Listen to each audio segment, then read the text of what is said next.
Hi, everyone, and welcome to the fourth webinar in our Advocacy webinar series, Effective Storytelling and Advocacy, Crafting Your Childcare Story. My name is Lauren Robertson, and I'm the Digital Advocacy Manager here at Childcare Aware of America, and I will be hosting this webinar today.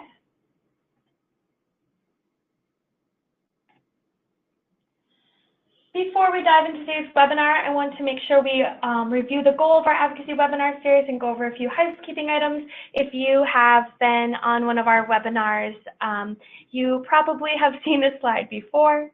So our goal is to expand the advocacy capacity for CCR&Rs, providers, and family advocates at the state level.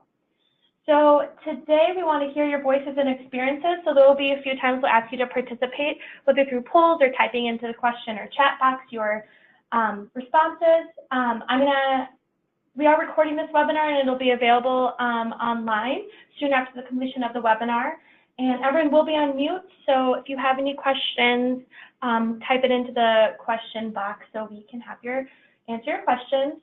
And then if you want to join the Childcare Works movement, which we encourage you to, go to childcareworks.org to learn more.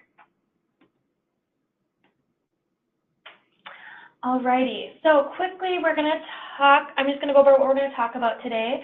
We're going to cover the impact of storytelling, ways to format and sell your story, and we have 3 family advocates on today, 2 examples, and we're really excited to have them here, and we'll see their shining faces on the next slide.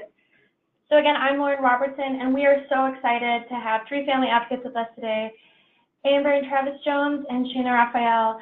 I will let them introduce themselves when they share their story and when I tell them that I'm unmuting them. And I also want to make sure there's time for our guests at the end. So I'm going to speak slowly, but make sure that you all also have a chance to ask questions of Amber, Travis, and Shayna. So thank you for being here today. All right, so before we get started, again, if you have been on one of our webinars, you know we always start with this poll question: what best describes your role? We just like to know who's on this webinar and make sure that we are answering and tailoring these webinars for the folks who are attending. So if you haven't yet, please let us know if you're a child care provider or administrator, if you work at a CCR&R, if you're a parent, if you work at a nonprofit, and again, if you have something else, you can just type it into the other. I'm going to give it a couple more seconds. It looks like we are pretty much split between a CCR&R staff members and nonprofit staff members. All right, thank you so much for those who voted.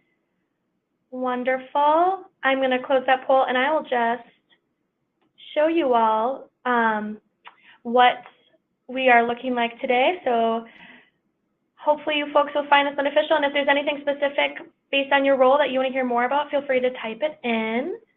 All right, and then we have one more poll to share ahead of starting the content of our webinar. I feel blank about sharing my personal childcare story or supporting others in sharing theirs. So this is confident, ready to go, unsure, totally in the dark. So you might feel confident about your story, but not really sure how to help folks share theirs. You might not feel confident in sharing yours. So we just want to hear how you all are feeling ahead of today's webinar. I'm going to give it a couple more seconds. It looks like about 60% are saying unsure and 40% are saying they're confident, ready to go. We want to get those unsure folks up to confident, ready to go, and we want to get those confident, ready to go folks even more confident and ready to take their story or support others in sharing their childcare story. All right, great. Well, thank you for those who participated in the poll. It was always great to hear from you all, even if you all are on mute. So, when I was working with our team to design this webinar, we thought a lot about how we use stories every day to inform our decisions. When we consider the basic definition of advocacy, it is just the act or process of supporting a cause or proposal. So storytelling is almost always part of that process, whether directly or indirectly. So if you think of any policy or law that you can think of, there's probably a story behind it. There is probably an advocate who had a story who got that law passed. We were thinking of silly laws that exist in the country, like it's illegal in a small town in Minnesota to land a plane in a public park. But the reason that's a law is probably because someone landed a plane in a public park and it affected people, and people said we need to make sure that this doesn't happen again, and they advocated for themselves and they got it illegal to land a plane in a public park. So even though that's a silly example, that really shows how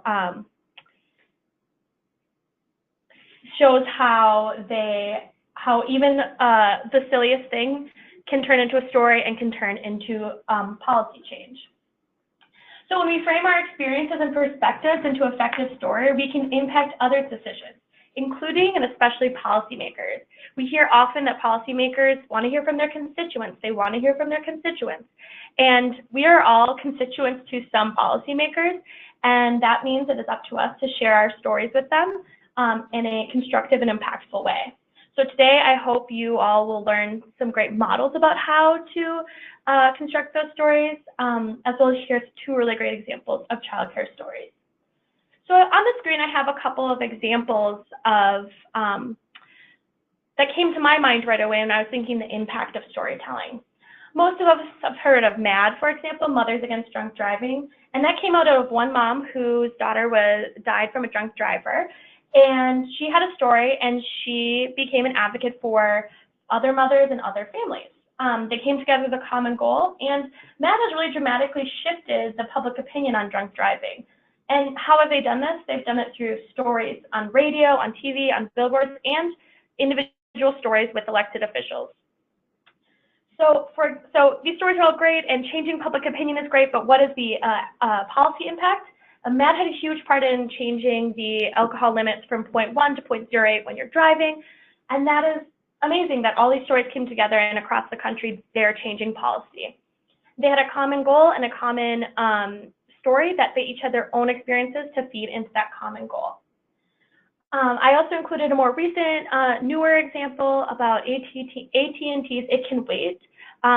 They are advocating against texting while driving, and states in the past five-ish years have really passed stricter laws banning texting while driving and banning any handheld devices while driving. And AT&T has really collected a lot of stories using victims of distracted driving, people who have done distracted driving themselves. They even have, as you can see here, a virtual storytelling place where you can go and really feel that experience. So storytelling is making people think about others' experiences, putting people in others' shoes, and helping them enact change. So those are just two big examples, national examples on a specific issue. So keeping those in mind, I want us today to be able to frame our storytelling around childcare. What does that mean for us in childcare advocacy? So these are three non-rhetorical questions. I would love to hear your responses in the chat box of who has a childcare story to tell, what are those stories about, and who should hear those stories. When we think about storytelling and childcare advocacy, we need to consider who has those stories and who's often missing from the table in sharing stories. And we have to think about who should hear those stories. You know, I've been saying a lot, and we talk about how policymakers need to hear those stories, which is so important, but who else could benefit from hearing childcare stories? So I put this slide in here to frame the rest of our time together. I like to keep in mind that we all have a common goal around improving childcare for everyone, but we also want to make sure that we know everyone has their own story to tell, and we can all work towards the common goal of improving childcare with different individual stories. And thank you for typing into the question box. I got your questions. Awesome. Okay, so keeping all those questions in mind, who is a childcare story to tell? What are those stories and those problems we're trying to answer? And who should hear those stories? It is important to keep the storyteller, the problem you're trying to solve, and the audience in mind. So this is a three-part backbone to an impactful story. The two models that we will show later on in the webinar or next in the webinar will use this backbone. One of the models relies more on data and one relies more on emotion, but they both start with the basics. Who is the story about? So that's either you, the storyteller, and then we can also talk about what is the problem, where the problem is happening. So if you're going to talk to your state legislators, it's important to have a local version of your story. Whereas if you're talking about to your federal legislators, it might be more impactful to bring a more state level story. You move into the challenge then, which is what is causing the problem? Why does this problem exist? And then you want to offer a solution. Every time that you are telling a story, you want to make sure that you're connecting it to a solution. Policymakers and the public want to hear what the action is from your story, and they want to be able to take action from that. You know, we talk about very specific policy recommendations here at Childcare Wherever America, but it doesn't always need to be a specific policy recommendation. It depends on the challenge and the capacity of your audience. I'm going to pause here to answer some great questions we are getting in on our question box. So how do you determine what an effective story looks like? I'm really excited to hear our advocates examples today, because I'm going to show the model of how they're going to tell their story. They're going to tell their story, and then I'm going to break down how that story was effective. So that will be a great chance to hear that. And then how can you determine which ones are the best to use? Are there criteria to meet? That is a great question. I think that it really depends on what your the problem is you're trying to solve, and then what your action is. If your story is only adjacent to the action or to the problem, it's probably not as effective. But if you have a direct solution to your story, that is most effective. I think this next slide will kind of dive into that a little bit more. So we all have a story to tell in childcare, and we're all thinking of all the solutions to these problems, but we also have to keep in mind who we're giving that solution to and how we're messaging that solution. So when we think about who should hear those stories, there might be different ways to frame that story and that solution based on your audience. You might have one policy or goal that has a few different messages. So for example, you might be approaching a conservative legislator and message it in one way, but then have a liberal legislator that you message it in another way. You might still have you probably have a common goal at the end, but the way you message it might be different. So before you tell your story to anyone, or bring it to an elected official, or bring it to the public, it's really important that you try out your story, whether that's with a coworker, a family member, someone else who has the same experience as you, to make sure that it is important that you're not missing something, you're not missing a key point, or you're not missing something that could be hurtful or offensive. You might have a great story and have these experiences that you want to share with everyone, but you want to make sure that it's really connected to the solution. And if the story isn't connected to the solution, hopefully someone who's listening to your story first, when you're testing out that message, will be able to hear that and provide you feedback.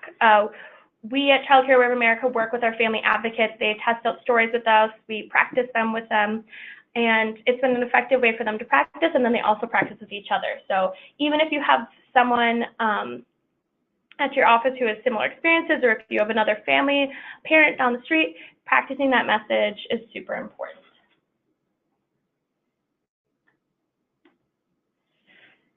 So we talk about how you have to have your story, and then you have to have the facts. So not every story has to come with a huge barrage of facts saying why this is important, but it is really important to fit your story with facts and trends. Your story is usually indicative of a larger challenge or problem, so trends can paint that picture and show that you are not alone in your story. It also shows that others share your story, and you here are the representative to get that word out. Your story may also serve as a preventative measure. You might be the only one with your story, but it's something that happened to you, and there are actions to make sure that this doesn't happen to someone else again. I've included a quick example of great places to find facts about childcare in your state and across the country. Childcare Wherever America, we just released last month our state fact sheets, which breaks down each state, a little snapshot of each state's childcare supply, childcare workforce, childcare costs, and more. So if you have a story to tell and need some quick facts, to back it up, these fact sheets are a great place to start. And I will make sure to link to those in the follow-up email as well. I also wanted to tease our upcoming cost of care report that will include many great infographics, more state breakdowns, and why the cost behind childcare is so high for both parents and providers. We are obviously promoting Childcare Aware of America's resources because I think they're really accessible and easy to use and pull facts from. But we always say in our team, give us the facts and we can give you a story. So if you're a CCR&R with your own data and your own challenges, you can tell a story with that data, and then you can seek out families and providers to give an even deeper dive into those stories. I think we have been working on this big data project here at CCAOA, and they always ask us what data is important, what data is important. And Chrissy West, our Director of Advocacy, and myself always say, tell us what data you have and what data you need, and we can figure out what that data story is telling us. And then we know that the data often matches up with the family advocates we have in their stories. So it's a feedback loop. They're connected to each other. So, and if you are a family or provider, you probably have your own story, and the state fact sheets and the cost of care sheets are great places to start to get that data. I always recommend, it's not about bringing them this huge, like 10 infographics and 30 pieces of data about your state or your county. It's about bringing them a couple facts that connect directly to your story. And we will show this really closely with our next example with Amber and Travis. So I'm going to go over this model first, and then I'm going to pass it over to Amber and Travis, and I'm really excited for them to share their story. So this first model we have is the triangle model, and it visualizes that chart from before, but it shows how one part cannot work without the other one, and how they each support each other and feed into another. So when we think about telling an impactful story, it's important to consider the problem. What is the problem you're trying to solve? The opportunity. Why is now the time to take action on the issue? What makes right now a good opportunity? And the solution. What can we do to fix the problem? So again, never bring your story to a legislator or to a group without offering a solution. And it's important to feed that with the why now and your story as well.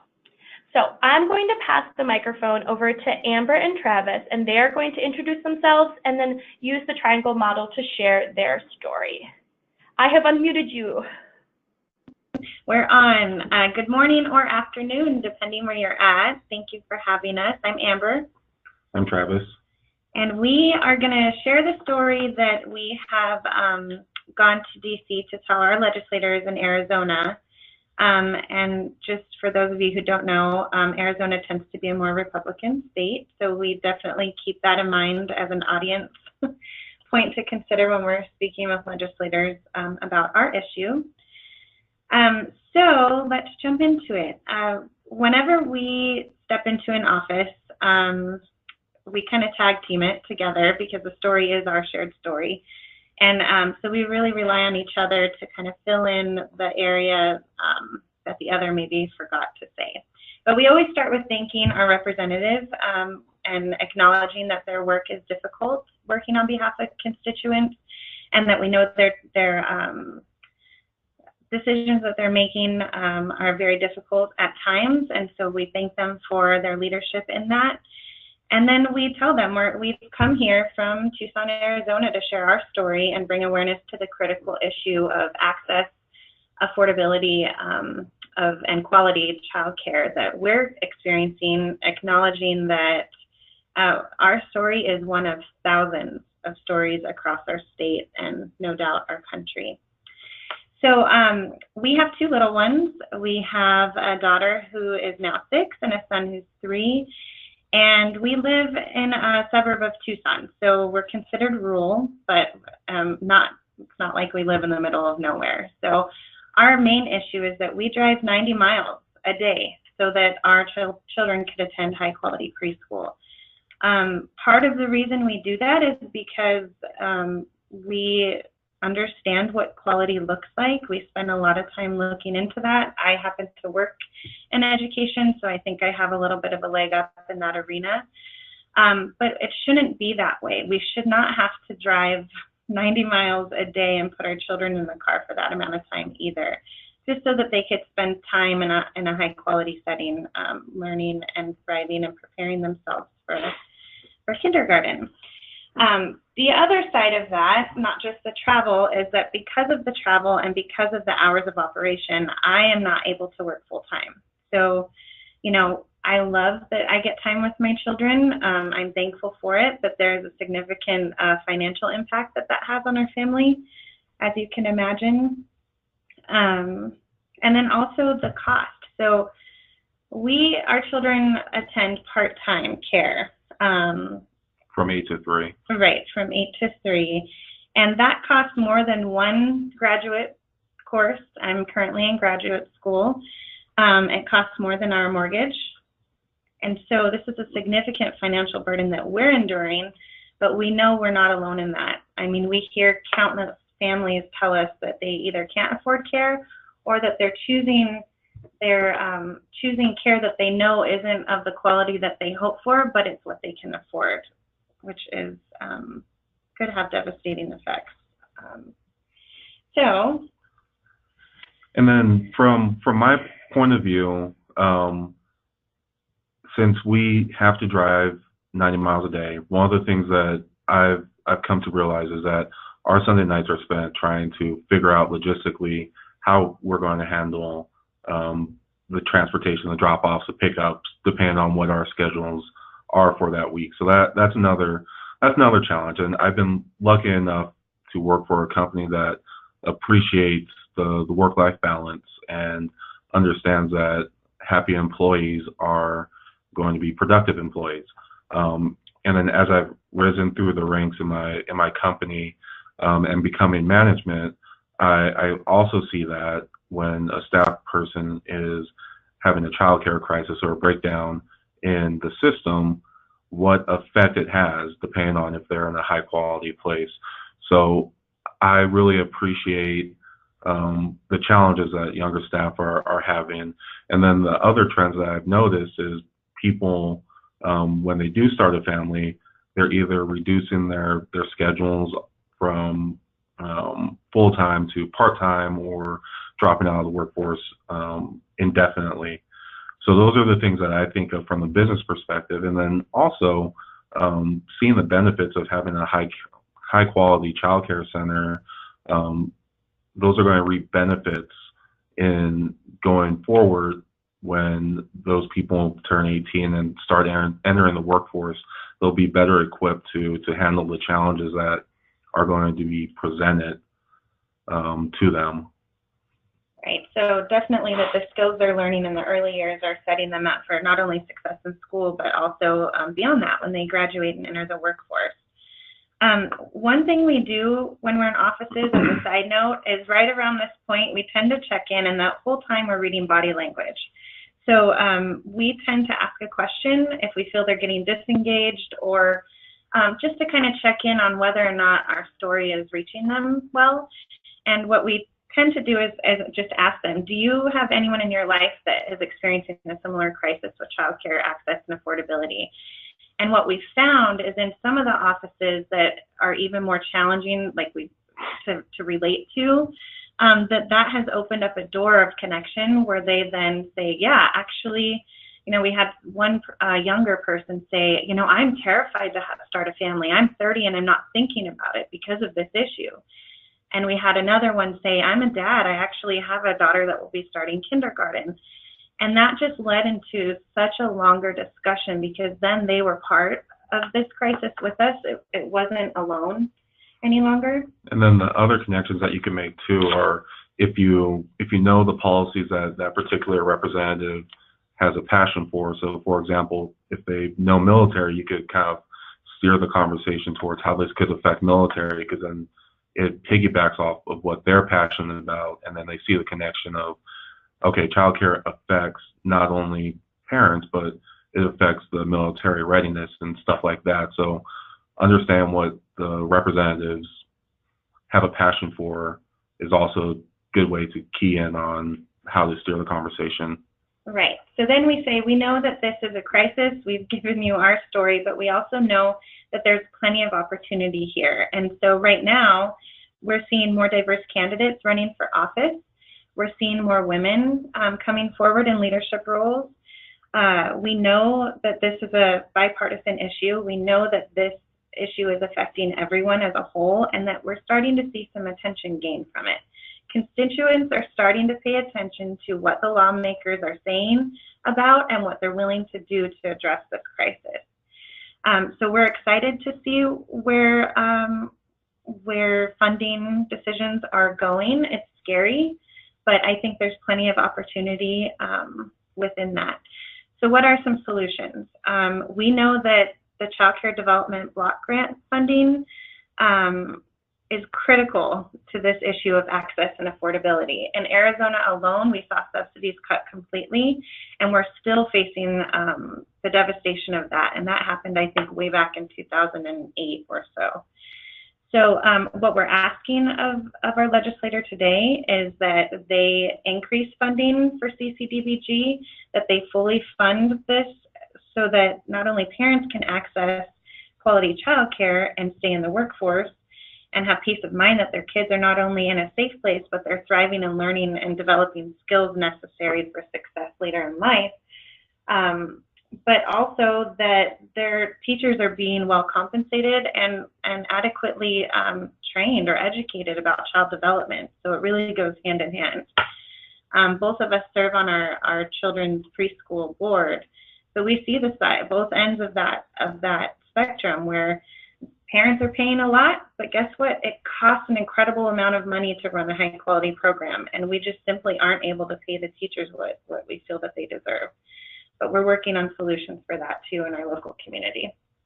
We also know from an economic standpoint that basically whenever you invest in the earliest years, that you're going to reap the benefits. So there's economic data to back up that for every dollar that is invested early on, you reap either a cost saving or a benefit of about $13 to either prevention, so that children don't have to be fixed later on. So putting the money up front rather than spending it later, we know that that is a solution as well.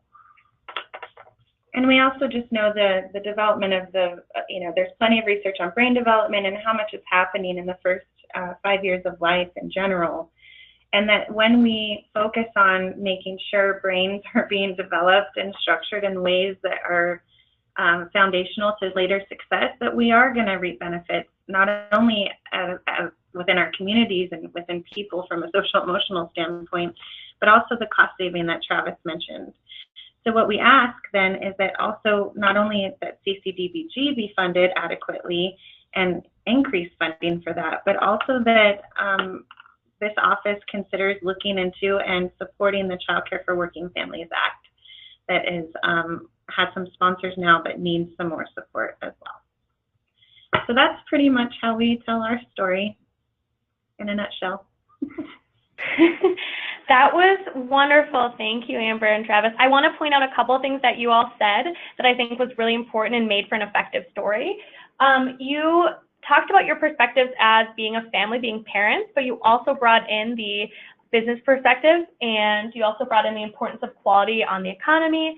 So you can come in as family members, as parents, and say one perspective, but you also have other perspectives.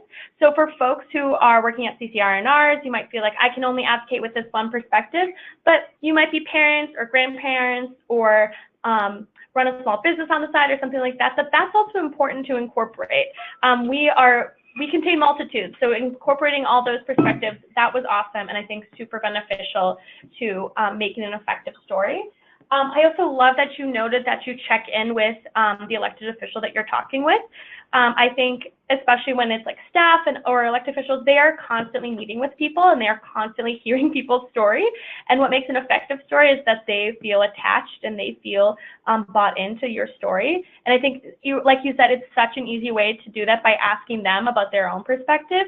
They're going to remember that time they met with you. They're going to remember the time they met with Amber and Travis because they got to talk about their child, or they got to talk about the time that they had to leave work in the middle of the day because of a childcare emergency kind of thing. And I think that that is so important because we are constantly bombarded with stories in the media and throughout our days, and I think it's important to connect it to each other. And it's not a one-way conversation, it's a two-way conversation. And I love how seamlessly you incorporated the quality aspect of childcare. You know, you do drive 90 miles back and forth each day, but it's not for nothing, right? It's for quality, and it's showing that you understand the importance of quality and connecting that to those policy asks of increasing CCDBG and considering Childcare for Working Families Act. Those are all things that are going to support quality. So thank you so much, Travis and Amber. If anyone has any questions for Travis and Amber, feel free to type them in. If we don't get them to them today, I can connect with them with those questions. So thank you. All right, let me move on to the next slide. All right, so the next model we are going to talk about is pretty similar to the triangle model, but it kind of focuses a bit more on that heart, on that emotional side. Amber and Travis, they incorporated facts throughout, and then they talked about the practicality of their story, which is amazing. And really, for elected officials who want to know, all right, what's the practical, what's the problem, what's the practical solution? I'm ready to hear it. That is great. Some people like a more emotional appeal or respond better to an emotional appeal. So you need to appeal. This is our gingerbread model that our director of advocacy invented, and she loves this model, and she loves using it. She loves using it to convince you of where you're going to go to lunch each day, for example. But you want to appeal to the heart first using your personal story, and Shayna is really going to share that today. And then you want to incorporate those facts and research, and that's appealing to the brain. So you're combining the heart with the brain, and then you're getting that, appealing to that person's need to act. And that is them taking action, and it's an easy way for them to take action. So, Shayna, I'm going to pass it over to you for you to share, introduce yourself and share your story. You're unmuted and you should be good to go. Okay, great, thank you. So my name is Shayna, and I live just south of Seattle with my husband, Justin, and we've had 3 gorgeous daughters who, my oldest is now 7, and my story kind of starts back with my oldest. She was 3 months old. We just moved up here from California. We found a great childcare facility, but you had to be 1 year old to be able to attend. So I was kind of in a bind looking for childcare for an infant, and I had a local mom's Facebook page, and there was a mother who was advertising her in-home childcare, and we sent my 3-month-old to that childcare after an interview and calls. We did our own background check, and my daughter was there until she was 1.5 years when she joined the other daycare facility, and it worked really well. Fast forward to 2014, I had my second child, Claire. I was able to stay home with her again for another 3 months, and then use the same in-home childcare facility. We had known this woman for years now, since she had watched my oldest daughter, and we were just excited and relieved that she was able to watch Claire as well. On April 24th, 2015, it was my 31st birthday, and I decided to take the day off of work. I work in special education, and spend some one-on-one time with my older daughter. So my husband took Claire to her in-home facility with the plan that I would pick her up early, probably in a couple hours. We didn't make it to that point. I got a phone call probably an hour and a half after we left, when I was out with my daughter, from the hospital, letting me know that we needed to get there soon, and that my daughter Claire was there. And by the time I got to the hospital, Claire was gone, and this became our new life of having lost a child. What we didn't know is that we should not have been trusting the in-care child facility. I was naive and didn't know to double check to make sure that she was licensed, or any of that, and that she'd been putting Claire to sleep on their adult bed, not in the crib that she had shown us. And she put my daughter down for a nap, and Claire never woke up. She asphyxiated from all the heavy bedding, and it was a lot. She didn't call 911. She didn't call us. We were notified by like I said, by the hospital. And then we just had this whirlwind of kind of everything going wrong. CPS wasn't notified in Washington State. So 8 weeks after my daughter died, we actually had to call CPS to notify. So in the meantime, this woman was allowed to keep caring for children for those 8 weeks. I'm happy to report that CPS in Washington State was tremendous. They went to that woman's house that day, told her that she was not allowed to watch children anymore. Washington State has some very strict laws for childcare licensing. If you are watching one child that you're not related to or that doesn't fall under a relative or next door neighbor, you're required to be licensed, which is amazing. But what we soon discovered is that between licensing and the Department of Early Learning, there's not a lot of communication. And so nothing happened other than getting a letter from CPS stating that she wasn't allowed to watch children anymore. We had to advocate and kind of rally against the police department for a good year because we were written off as, babies die all the time, was verbatim what we'd heard from a lieutenant at the police department. And it's really hard to get people to take an infant death seriously when it happens when they're sleeping, because there's this big label of SIDS and everyone just assumes that if a baby died, that's why. But what we know after forensic pathologists and other tests is that it was from rebreathing the same air over and over again. So Claire, at 10 and a half months old, passed away in her sleep from an unsafe sleeping environment. Had we known that that was going on, we would never have let our child go there. As I said, I was very naive to understanding the importance of doing my own checks to make sure that someone is licensed and not taking their word for it. And then even more infuriating was finding out that I wasn't alone in having accidents happen to children, especially through childcare, where I've met so many other families that have lost their children or had them seriously injured due to negligence, particularly in unlicensed childcare. And then the more I get involved, the more I'm understanding what a crisis this is for families to be able to afford, have affordable, safe childcare. So before the recent budget increase in the past spring, there were over 200,000 children that were expected to lose access to childcare subsidies because of the increased requirements in the 2014 CCDBG reauthorization with no additional monies attached. So this was really going to force families to choose between affordability and safety, which isn't something that any family should ever have to do. And when I go and speak to state legislators, I really reiterate this. I talk a lot about the Child Care for Working Families Act. Knowing my state, Patty Murray is from Washington State. She introduced Child Care for Working Families Act. So that really hits home with that. So we have all these statistics and research and things that I can share with them, but as mentioned before, the really important piece is to come proactively with what we can do about it.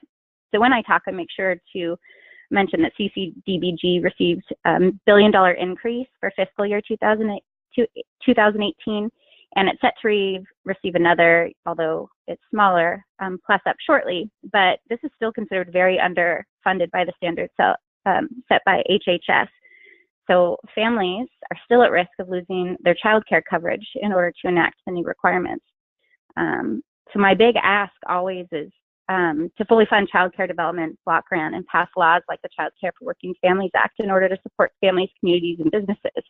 When I come to these meetings with legislators, I always bring a picture of my daughter. I've learned through work with the police department and lawmakers how important it is for them to be able to put a face to the story that you're telling. So I bring the last picture I took of my daughter, which was the night before she passed away, bright, smiling, happy, and just really reiterate that we can do things to fix this so that other people don't lose their Claire. And yeah, so that's my story, and it's a little fragmented, but I think that's okay when you're sharing a personal story. They know that it hits home and that it's important to you. And showing a picture, I think, can help quite a bit too. Thank you, Shayna. We just had someone type in a question saying, is this recording going to be available? I want to be able to hear the story again because it's so powerful. And I think you so seamlessly incorporate facts and policy into your story that it feels like you're just talking to someone. And I think that makes your story, your story is so powerful, but it makes your story even more impactful because you're asking them to make changes and you're asking them to support things by really reaching their heart and their brain. So thank you. And if anyone has any questions, let us know and we can connect with Shayna. So thank you, Shayna. Okay.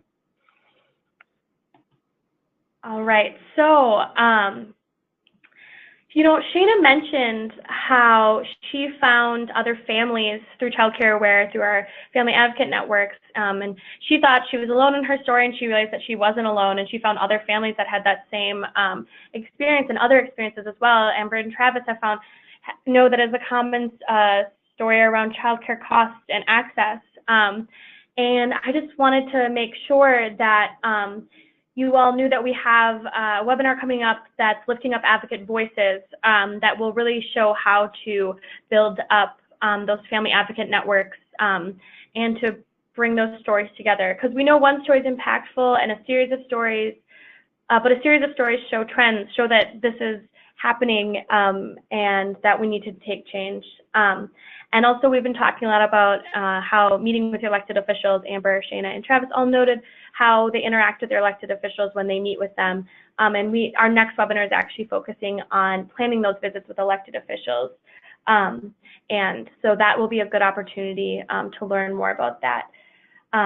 So thank you, Shayna, for noting that. I have a couple other stories that are in this slide that you can click on once I send the slides out, that are two of our family advocates that are sharing their stories in different ways.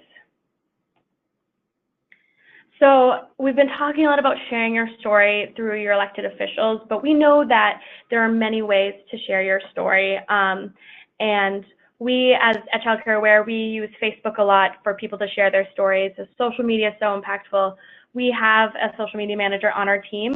It is really intentional that we have our social media manager not in our communications team, but on our advocacy team, because we know how impactful storytelling is, and using social media for that storytelling is really a great venue for that. And we know that everyone is online and you can reach more people with your story through social media.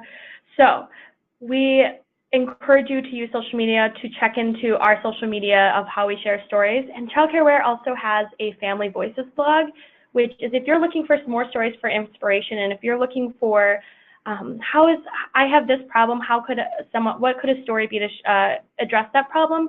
Our Family Voices blog has a lot of examples, and also if you have your own story to tell, we encourage you to share that via our Family Voices blog, which will be linked to on our resources page.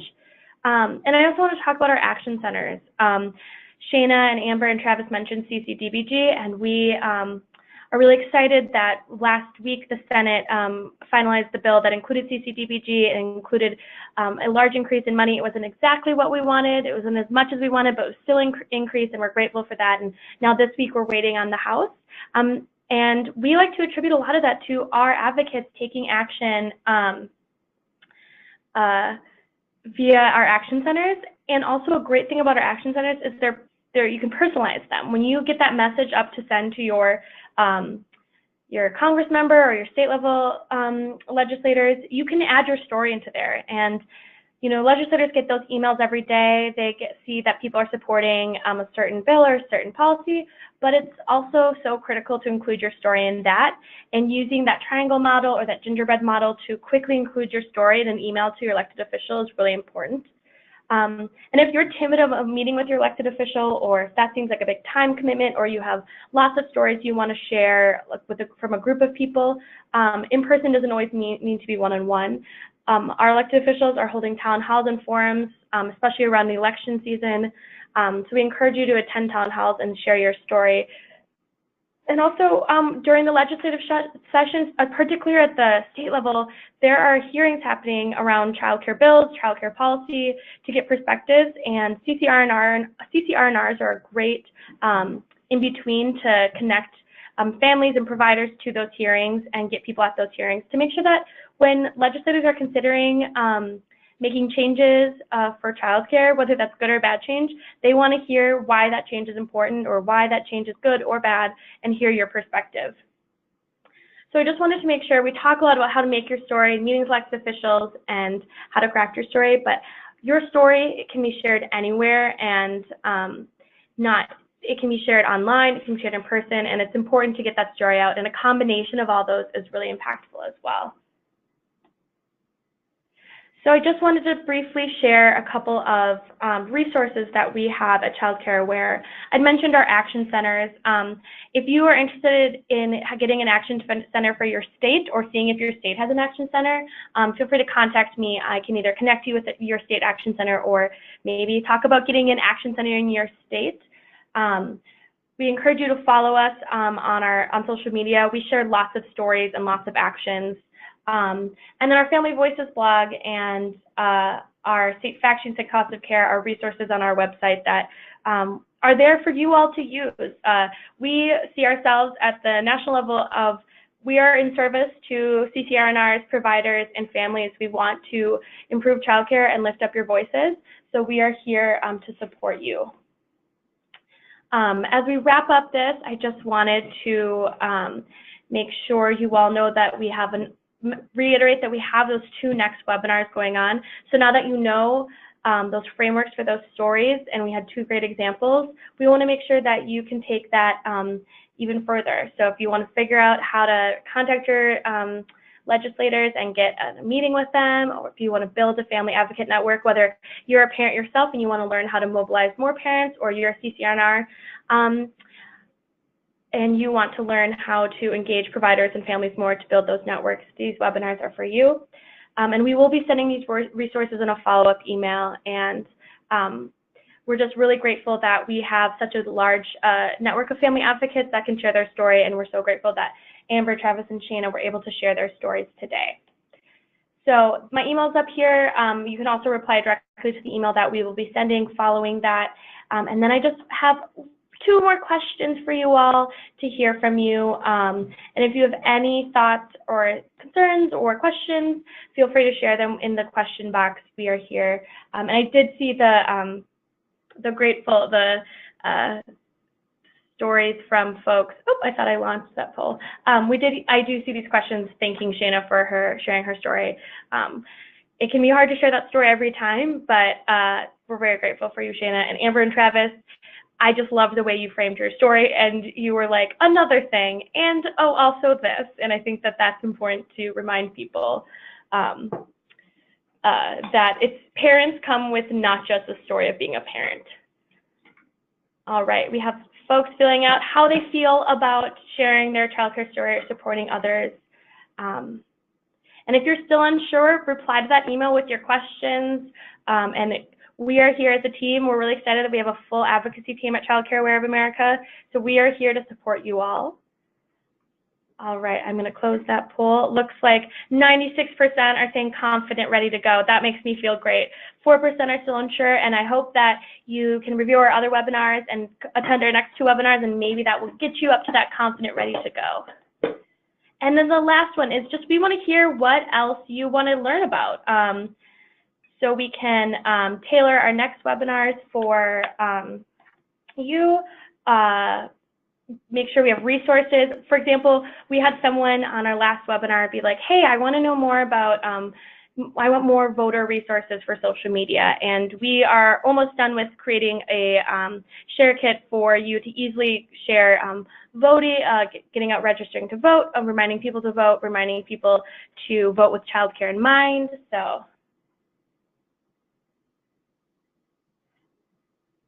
Awesome. Thank you for sharing the others as well. I love when people have an other that they share it.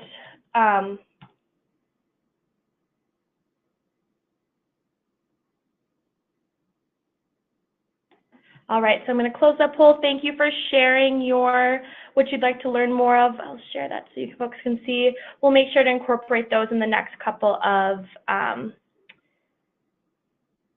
webinars.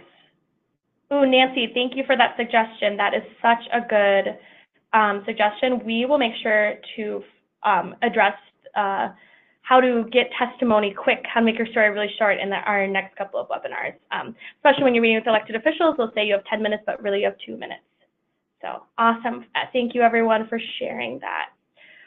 Well, that is the end, and we just want to thank Shayna, Amber, and Travis again for sharing their stories. And we have all your questions, we have all your comments. We're going to keep incorporating this into our webinars, and if you have any specific questions, make sure that you can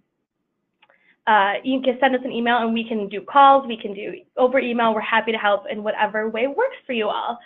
So thank you everyone, and have a great rest of your day.